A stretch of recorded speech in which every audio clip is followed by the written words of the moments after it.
안녕하세요. 보험 전문가 정상기입니다. 보험에서 가장 중요한 게 뭘까요? 바로 3대 진단비입니다. 여기 통계청에서 발표한 사망원인 통계를 보시면 암이 압도적으로 높고 그 다음 심장질환, 그 다음이 뇌, 혈관질환입니다. 통계적으로 봤을 때 2명 중 1명은 암, 뇌혈관, 심혈관으로 사망한다는 겁니다.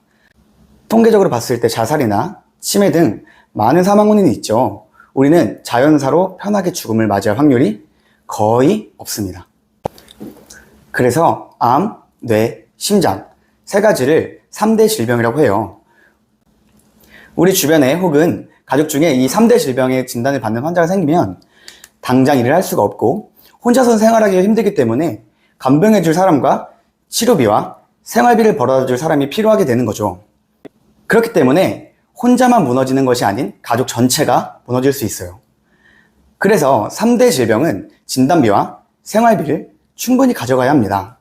그만큼 우리가 살아가면서 반드시 대비하여야 할 것들인데, 내가 이 질병들을 대비하고자 보험을 가입할 때 보험사들은 각 질병들에 대해서 알고도 말하지 않는 것들이 있어요. 이거 꼭 집중해서 들으셔야 해요. 사망률 부동의 1위가 뭘까요? 암이죠. 예를 들어 1억 원이 나오는 암보험이 있어요. 암에 걸리면 얼마 받는지 아세요? 1억 받을 수 있을까요? 못 받습니다. 왜냐하면 암에도 종류가 있습니다. 내가 1억 원을 가입했는데 소외감, 유사암의 진단을 받으면 10%인 1,000만 원만 주겠다는 거예요. 우리 약관에는 그렇게 명시가 되어 있어요. 보험사에서 규정하는 암은 총 4가지예요. 일반암, 고해감, 소외감, 유사암인데요. 소외감 진단비 같은 경우에는 보험사들은 일반암에 10에서 20%만 줍니다. 소외감은 작은 암이라고 그렇게 하는 것일까요? 아니요. 약관을 보면 보험사들이 보기에 일반암보다 위험성이 낮다고 판단되는 암을 소외감으로 규정하고 있습니다. 그런데 고객님이 유방암 또는 전립선암에 걸려서 병원에 입원을 했는데 보험사들은 단지 일반암보다 발병 환자가 많은 암을 소외감으로 규정해서 돈을 적게 지급하기 위해 분류해 놓은 거예요. 의사가 정해놓은 게 아니라는 겁니다. 그런데 어떤 보험사는 소외감을 일반암 취급해주는 곳이 있습니다. A라는 사람과 B라는 사람이 각자 3,000만 원짜리 암보험을 가입하고 유방암에 걸렸는데 A는 3,000만 원을 받고 B는 300만 원 받아요. 어떤 게 고객님에게 유리한 거예요? 당연히 3,000만 원 모두 지급받는 A죠. 그런 보험이 있을까요? 당연히 있습니다. 이런 것들을 체크해서 내가 보험을 가입할 때 어느 쪽으로 가입하는 게 조금 더 유리할지 확인해야 돼요. 하지만 보험사들이 먼저 나서서 이런 것들을 알려주진 않죠. 이게 상식적으로 고객님들이 할 수 있는 일일까요? 불가능하다는 겁니다. 그래서 저 같은 상품을 분석하고 약관을 공부하는 전문가가 필요합니다. 혹시 뇌출혈 들어보셨나요? 뇌혈관은요? 물론 둘 다 들어보셨겠지만 뇌출혈은 많이 들어보셨을 겁니다. 왜 뇌출혈은 사람들이 많이 알고 있을까요? 보험회사에서 광고를 해요. 이익을 창출하는 사기업이 많은 광고료를 지불하고 광고에서 뭐라고 하나요? 뇌출혈 진단시 얼마, 급성심근경색 진단시 얼마 준다고 광고를 합니다.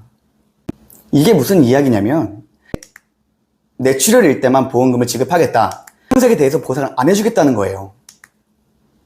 뇌혈관 질환이 발생하는 순서를 말씀드리자면 혈관에 혈전과 콜레스테롤이 쌓여서 쌓이다, 막히다, 터지는 겁니다. 터지기 전에는 막혀야겠죠.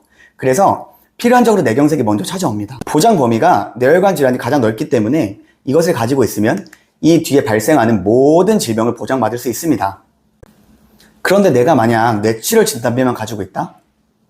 나는 뇌혈관이 꽉 막힌 상태인 뇌경색의 진단을 받아도 뇌출혈까지 도달을 해야, 즉 뇌혈관이 터져야만 받을 수 있다는 겁니다.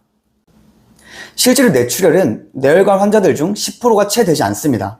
왜냐하면 요즘은 건강검진 등으로 조기에 발견이 되고 사실상 뇌경색이 오면 이미 몸에서 여러 가지 신호를 보냅니다. 심지어 모든 보험사들은 외상성 뇌출혈, 즉 외부의 충격으로 뇌출혈이 발생하는 건 보장해주지 않습니다.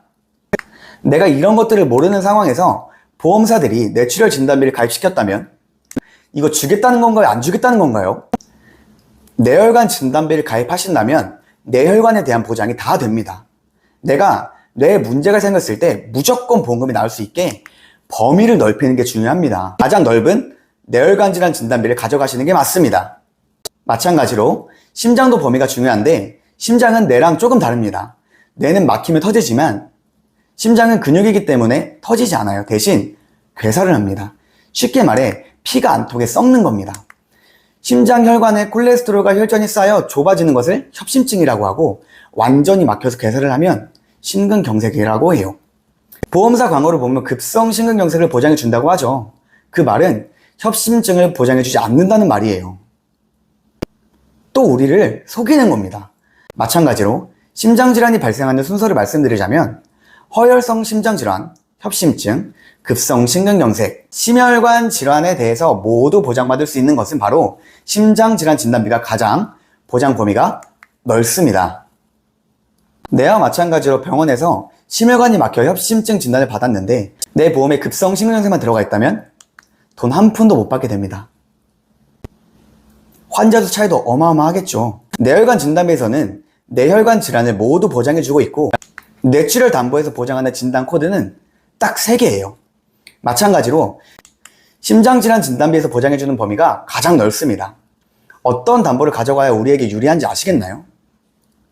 보험이라는 것은 내가 대비하고 보장받는 것인데 만약 이런 것들이 제대로 준비가 되어 있지 않거나 범위가 좁다면 문제가 될 수 있습니다.